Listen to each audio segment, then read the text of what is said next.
뭐라고? 아휴, 무슨 소리냐? 생선이 비린내가 나지.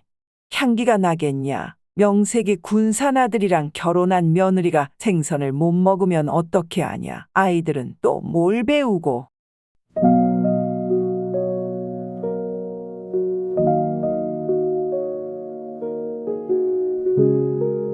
검디 검었던 머리카락, 하얀 눈이 소복히 쌓여도 독야청청 푸르게 살아갑시다. 인생의 지혜와 해안, 그리고 가족과 가족 간의 희노애락을 오늘도 사연을 통해 함께 나눠보겠습니다.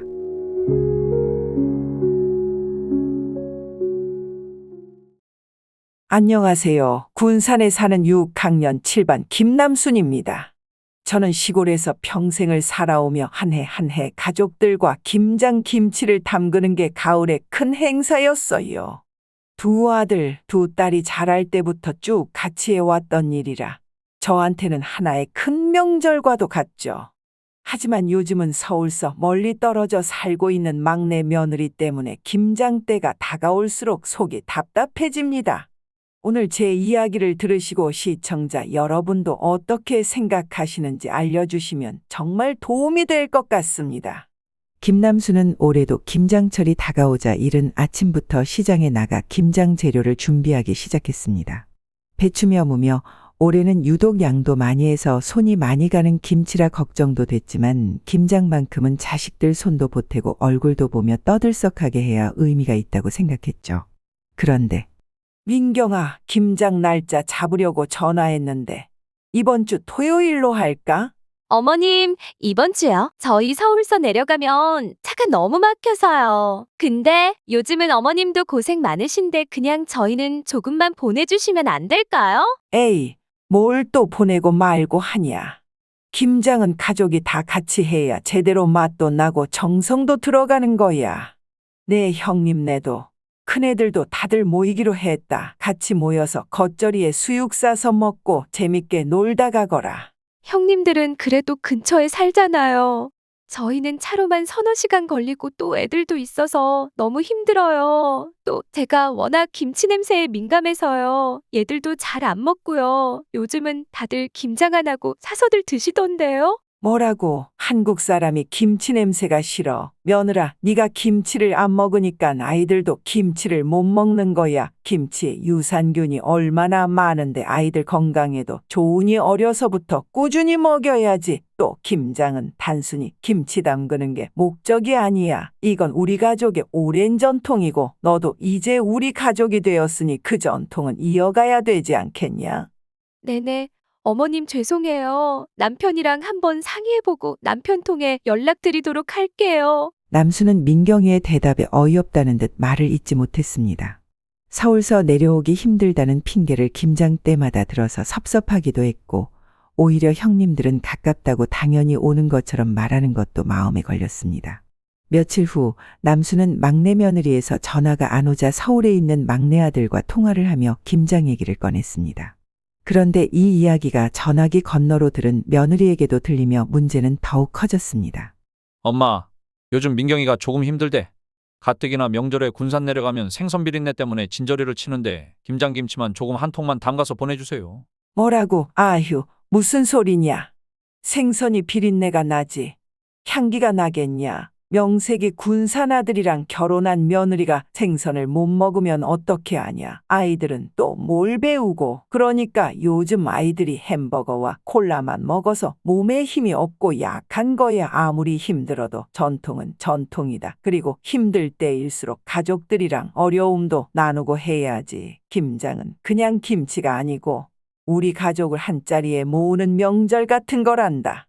전화기 너머로 듣고 있던 민경은 점점 속이 상했습니다. 힘들게 서울서 군산까지 내려가야 한다는 걸 어머니가 이해해 주지 않는다는 생각에 억울했죠. 한참을 주저하던 민경은 결국 남편을 통해 다시 전화기를 건네받고 이렇게 말했습니다. 어머님, 저도 가족이 모이는 건 좋지만 너무 일방적이에요. 저희도 일정이 있고 아이도 있어요. 서울에서 내려가는 게 얼마나 힘든 일인데 어머님은 이해 못 하시나 봐요. 또 다시 서울로 올라와서 다음날 출근하려면 너무너무 힘들어요. 나도 알지, 민경아. 그렇지만 너희 아버지 돌아가시고 나서 이 김장 한 번에 얼굴 보고 정을 쌓는 건데 내가 자꾸 안 오면 마음이 어떻겠니? 어머님, 근데 저희 서울에 있는 것도 어머님께서 생각하시는 만큼 쉬운 일이 아니에요. 큰일 있을 때만 가면 안 될까요? 남수는 한숨을 쉬며 전화를 끊었습니다. 갈등은 이렇게 일단락되는 듯했지만 남순의 마음에는 서운함이 깊게 남았고 민경이 역시 이제는 다 같이 김장을 하는 게 어렵겠다는 불만이 쌓이기 시작했습니다. 김장은 일단 나머지 가족들끼리 진행되었고 민경이네는 남순이 일부러 싸서 서울로 보내주었습니다. 김장을 하며 온 가족이 모두 웃고 떠들며 즐거운 시간을 보냈지만 남순은 마음 한구석에 막내 아들의 막내 며느리 민경의 빈자리가 자꾸 떠올랐습니다. 애들 키우면서 김장하는 게 내 인생이었는데 이제 다 같이 못 모일 수도 있겠구나. 그래도 고생하는 걸 생각하면 이해해줘야지.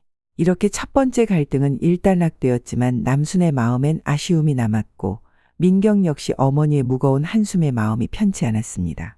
첫 번째 김장 사건 이후 시간이 지나 봄이 되었습니다. 김장철 이후로 얼굴을 보지 못했던 며느리 오민경이 모처럼 아이들과 함께 내려와 남순과 하루를 보내기로 했죠. 서울서 먼 길을 내려와준 막내 며느리가 반갑기도 하고 여전히 꺼림칙한 마음도 남아있던 남순은 민경을 따뜻하게 맞이하며 두터운 속내를 꺼내려 했습니다. 그런데 남순과 민경은 오랜만에 마주 앉아 차를 마시고 있었습니다. 민경아, 그래도 애들 봐가면서 잘 내려와줘서 고맙네. 김장 때야 조금 서운했지만 그래도 다 이유가 있겠지 싶더라. 어머님도 이해해 주셔서 감사해요. 사실은 이곳까지 오기가 여전히 부담스럽긴 하지만요. 그럼 그렇지, 민경아. 그래도 김장 같이 하고 이러면서 정을 쌓아야 가족이지 않겠니? 순간 민경은 어머니의 말에서 아직도 군산에 와야 정이 쌓인다고 생각하는 시어머니의 마음이 느껴져 조금 답답함이 밀려왔습니다. 시어머니가 시골에 고정된 사고방식을 고집하는 듯 느껴져 불편함을 느꼈고 이에 어머니에게 솔직한 심정을 이야기하게 되었습니다. 어머님, 사실은 시댁 내려오는 게 좀 부담이 돼요. 저희도 서울에 직장이랑 집이 다 있는걸요. 김장도 그렇고 명절도 그렇고 매번 저희가 시간을 맞춰 내려와야 한다는 게 쉽지만은 않아요. 아니, 민경아, 그게 뭐가 힘드니? 다들 부모님 모시고 멀리 사는 자식들도 다들 모이더라. 부모님 살아 계실 때 얼굴 자주 뵙고 이래야 하는 거 아니겠니? 그 마음이 이해 안 되는 건 아니에요. 그렇지만 어머님께서 생각하시는 것만큼 저희도 시간을 내는 게 쉬운 일은 아니라서요. 남수는 민경의 말에 서운함을 느끼며 나지막하게 말을 이어갔습니다. 아니, 나도 나름 잘해준다고 해왔는데 너한테 일이 어렵게 들리니? 너의 형님이랑 시누이도 다 같이 와서 두 손 걷어붙이고 김장하는데 명색이 막내 며느리가 오는 게 도리 아니겠니? 어머님, 꼭 그런 말씀을 하셔야 하나요? 요즘 저희도 부모님께 잘해드리려고 나름 노력하는데 자꾸 저희한테만 이런 불만을 말씀하시면 저도 힘들어요. 아이고, 그럼 이 시어머니 마음은 누가 풀어주겠니? 너희 시아버지 돌아가시고 혼자 되면서 김장, 명절 준비 다 혼자 한 게 몇 년인데 내가 한번 오기가 그렇게 힘들다 하니 내가 억장이 무너진다, 억장이. 김남수는 속에 있던 울분을 토해내며 눈물이 왈칵 쏟아졌습니다. 어머님, 그런 말씀이 아니라 그냥 서울에서도 한 번씩 만나고 그럴 순 없을까요? 꼭 김장처럼 다 같이 모이는 날만 중요한 건 아니잖아요. 남수는 속이 상했지만 민경의 제안에 한동안 말을 잇지 못했습니다. 시골에서 줄곧 살아오며 집에서 온 가족이 모이는 행사에만 의지를 두고 있던 터라 며느리가 자꾸 서울에서 만나자고 하거나 부담스럽다는 말을 할 때마다 낯설고 서운한 마음이 앞섰습니다. 에휴, 요즘 세상은 나 같은 사람한테 참 안 맞는구나 싶네. 내가 그 말에서 아예 서울서 따로 만나면 편하겠다 싶지. 가족이 같은 곳에 모이지도 않으면서 그걸 가족이라 할 수 있을까 싶고. 어머님, 저희도 마음은 똑같아요. 자주 어머님 찾아뵙고 인사드리고 싶은데 요즘은 사회도 바쁘고 서로 생활이 있는 걸 어머님께서도 조금 이해해 주셨으면 해서 그래요. 남수는 민경의 말이 이해되면서도 여전히 마음이 풀리지 않았습니다. 가족의 정은 이렇게 쉽게 나눌 수 있는 것이 아니고 김장날 같이 모여야 하는 게 당연하다는 고정관념이 여전히 자리하고 있었기 때문이죠. 민경이 떠나기 전날 남수는 민경을 불러 조심스럽게 얘기를 꺼냈습니다. 민경아, 이번에 너도 내려와서 보니 얼마나 고생했는지 알겠다. 그리고 한 번씩 나도 가서 볼 생각을 할게. 내가 그동안 너무 바빠서 고생했겠다. 안 내려와도 김치는 한 번씩 보내줄 테니 걱정 마라. 어머님, 이해해 주셔서 감사해요. 다음에는 제가 시간을 내어 내려올 수 있을 때 미리 말씀드릴게요. 김장처럼 큰일은 한 번씩 참석할 수 있도록 해볼게요. 남수는 민경의 진심 어린 말을 들으며 마음이 한결 가벼워졌습니다. 민경도 어머니의 고집스러우면서도 애틋한 마음을 조금이나마 이해하게 되었죠. 서로의 마음을 알게 되면서 두 사람은 서서히 갈등을 풀어가기로 다짐했습니다. 며느리 오민경과 한바탕 서운함을 풀고 타협을 본 남수는 며칠 후 마음을 다잡고 농사일을 보며 일상을 이어가고 있었습니다. 민경과의 이야기를 통해 서울에서의 생활이 쉽지 않음을 이해하게 되면서 며느리가 힘들어하는 마음도 조금은 풀렸던 남순이었죠. 그런데 며칠 후 민경의 친정어머니에게서 뜻밖의 전화가 걸려옵니다. 여보세요? 사돈 어른이시죠? 저 민경이 엄마예요. 아이고, 이번에 김치를 많이 해서 좀 나눠드리려고 전화드렸어요. 아이고, 사돈어른. 이렇게 전화해 주시니 고맙네요. 그런데 김치라니. 사돈댁에서 이번에 김장을 많이 하셨나 봐요. 그럼요. 이번에 민경이가 주말마다 와서 김장 재료 다 준비하고 담가줬지 뭐예요. 아이고, 우리 민경이 이번 김장하느라 참 고생했어요. 사돈네도 많이 가져가셔요. 남수는 순간 멍한 기분이 들었습니다. 민경이가 친정에서는 김장을 다 준비하고 담갔다니. 내게는 김치 냄새만 나도 진저리가 나고 차 막혀서 못 온다고 하던 친정에서는 힘들게 김장을 다 했다니. 남순의 얼굴은 서서히 굳어져 갔습니다. 남순은 친정어머니의 말을 들으며 뭔가 오해가 있었던 건가 싶으면서도 억울한 마음이 들었습니다.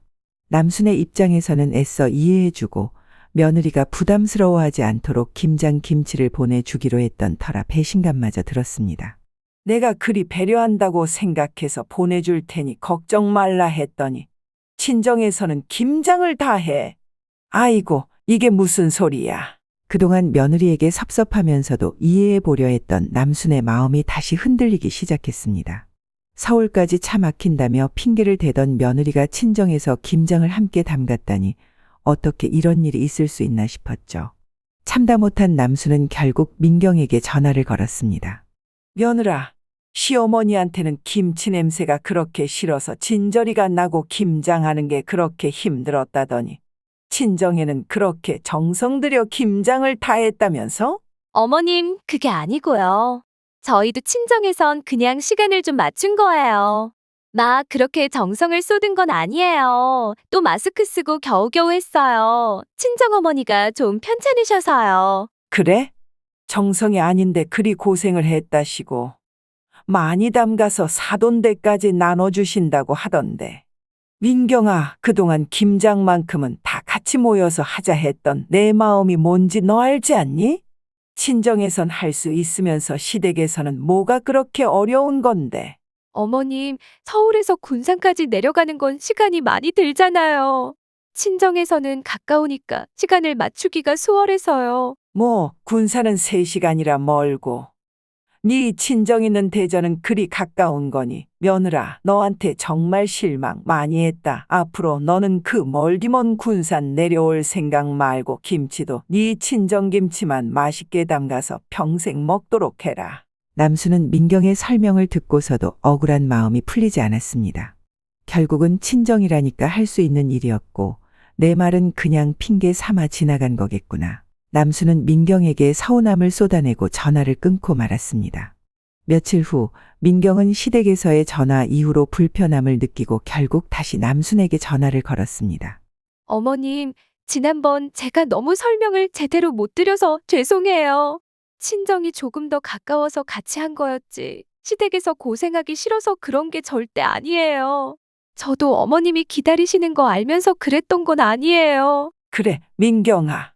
나도 생각해보니 너무 심하게 말했나 싶었어. 그치만 1년에 한 번 하는 김장, 얼굴 보고 하는 김장이 뭐 그리 어렵겠나 싶으면서 나 혼자 섭섭했던 게 크다. 민경도 시어머니의 속상함을 이해하며 서로가 타협할 수 있는 새로운 방법을 찾기로 다짐했습니다. 김장철에 내려오지 못하더라도 친정에서 담근 김치를 시댁에 나누어 보내드리는 걸로 하여 한결 가벼운 마음으로 서로의 사정을 존중하기로 한 것이죠. 남수는 그런 막내 며느리를 이해하고 속으로 마음을 사겼습니다. 세태가 이렇게 빨리 변하고 있고 요즘 젊은 사람들은 또 김치를 잘 안 먹는다는 것도 알고 있었지만 그래도 겸사겸사 손주 얼굴이랑 막내 아들 얼굴 보고 싶은 생각에 서울에 찾아가기로 결심했습니다. 다음 날 남수는 군산 해망동의 수산시장에 들러 아들이 좋아하는 군산의 명물박대와 싱싱한 꽃게를 사와 간장게장을 정성껏 담갔습니다. 젊었을 때부터 손맛 좋기로 소문난 남순의 음식은 막내 아들뿐만 아니라 군산의 지인들에게도 아주 유명한 음식이었죠. 매실청 넣어 정성껏 간장을 달이고 꽃게 5마리를 큰 놈만 담아서 김장김치 한 통과 함께 어렵사리 카트에 올려 고속버스에 몸을 실었습니다. 올라오는 길이 금요일이라 버스 전용 차로가 있는데도 차가 무지 막혔지만 남수는 오히려 이를 통해 멀어서 잘 못 온다는 막내 며느리의 심정이 이해가 가기도 했습니다. 띵동 띵동. 힘들게 서울에 도착한 남수는 고속터미널에서 내려 지하철을 2번 더 갈아타고서야 서울의 막내 아들네에 도착할 수 있었습니다. 깜짝 놀래줄 생각에 미리 전화도 없이 방문한 남수는 아파트의 초인종을 눌렀습니다. 띵동 띵동. 그런데 누구세요? 누군데 계속 초인종을 누르세요? 며느라, 나다 네 시엄마다. 문 열어라. 잘못 오셨어요. 여기 그런 사람 없어요. 귀찮게 하지 말고 가세요. 남수는 하늘이 무너지는 것 같았습니다. 분명 쪽지에 적어놓은 아들 녀석 주소가 여기가 맞는데 목소리도 분명 막내 며느리 목소리인데 말이죠. 며느라, 나다. 군산에 네 남편 엄마라고. 장난하지 말고 문 좀 열어라. 자꾸 이러시면 경찰에 신고할 거예요. 귀찮게 하지 말고 가세요. 안 삽니다. 그리고 저 교회 다녀요. 남수는 너무 어이가 없었습니다. 보자기 안에 간장게장은 때늦은 더위에 익어가고 있었고 비닐봉투에 꼭꼭 눌러 담은 김장김치에서는 빨간 김치 국물이 새어나오고 있었습니다. 며느리가 내가 뭐라고 했다고 나를 이렇게 문전박대하나 싶었습니다. 그래도 전화로 잘 풀었다고 생각했는데 아직 앙금이 가시지 않은 건가 싶었습니다. 또 설사 앙금이 남아있더라도 명색이 시어머니를 이렇게 문전박대해선 안 되는 거였습니다. 명수는 눈물을 훔치며 무겁고 김치 국물이 흘러나온 김장김치통과 간장게장통을 끌고 다시 아파트 1층으로 내려왔습니다. 전화를 걸어야 했습니다. 아들한테. 하지만 아들의 전화는 꺼져 있었습니다. 막막했습니다. 늙고 힘이 없으면 자식들한테 무시당한다더니 남수는 며느리한테 이렇게 무시를 당하고 문전박대 당할 줄 몰랐습니다. 남순의 눈에서는 하염없이 눈물이 흘러나왔고 김치 국물도 계속 흘러나왔습니다. 바로 그때 할머니다. 할머니다. 어디선가 손자의 목소리가 들려왔습니다. 어머, 어머니 언제 오셨어요? 미리 전화라도 하시지. 어머니 왜 울고 계세요? 남수는 어안이 벙벙했습니다. 방금 전까지 자신을 매몰차게 문전박대하던 며느리가 나타난 겁니다. 그럼 그 안에 있던 여자는 누구였던 건지 명수는 혼란스러웠습니다. 아이고, 아니다, 우리 손자. 너 지금 어디서 오는 거니? 네, 어머니 우주 학원 끝나서 데리고 왔어요. 어서 들어가세요. 어머, 무슨 반찬을 이렇게 바리바리 싸우셨어요. 어머니 고맙습니다. 잘 먹을게요. 막내 며느리와 손자를 따라 아파트로 올라간 남수는 깜짝 놀랐습니다. 다름 아니라 남수는 반대편 집 초인종을 눌렀던 겁니다. 치매가 왔나? 분명히 제대로 호수를 보고 눌렀는데 이상한 일이었습니다. 며느리에 대한 원망도 본인에 대한 자책도 한순간에 날아가는 순간이었습니다. 남수는 싸가지고 간 반찬들을 정리하면서 며느리와 서운함을 털어놓고 서로 솔직한 마음을 나누었습니다. 그리고 비로소 며느리의 입장을 이해하기 시작했습니다. 민경도 시어머니가 한자리에 모이려 했던 진심을 되새기며 앞으로 가족을 위해 작은 노력이라도 더하기로 결심했죠. 이번 김장을 계기로 시댁과 친정 모두가 조금씩 서로에게 맞춰가며 가족의 의미를 다시 되새기게 되었습니다. 이렇게 김치 가지고 오니 뭔가 시원하네. 멀리 있어도 아이들이 김치를 먹으면서 내 마음을 느낄 테니 다들 잘 지내면 됐지 뭐. 앞으로는 서로의 방식으로도 가족의 정을 나눌 수 있다는 걸 받아들여야겠구나. 남수는 시간이 흐를수록 자식들에게 무리한 부담을 주기보다는 각자의 생활을 존중하며 함께할 수 있는 방법을 찾아야 한다는 것을 조금씩 깨닫게 되었습니다. 김장을 함께 모여 담그지 않더라도 그 김치 하나하나에 담긴 정성만큼은 여전히 가족을 이어주는 끈이라는 생각이 들었습니다. 그런데 그날 저녁 남수는 며느리의 방에서 흘러나오는 충격적인 이야기를 듣게 됩니다. 오늘 이야기가 공감되셨다면 구독과 좋아요 부탁드리고요. 다음 이야기가 궁금하시다면 댓글로 입으라고 남겨주세요. 소중한 의견 하나하나 모두 다 읽어보며 여러분과 함께 더 좋은 이야기를 만들어 나가겠습니다. 하루의 행복이 가득하시길 바랍니다.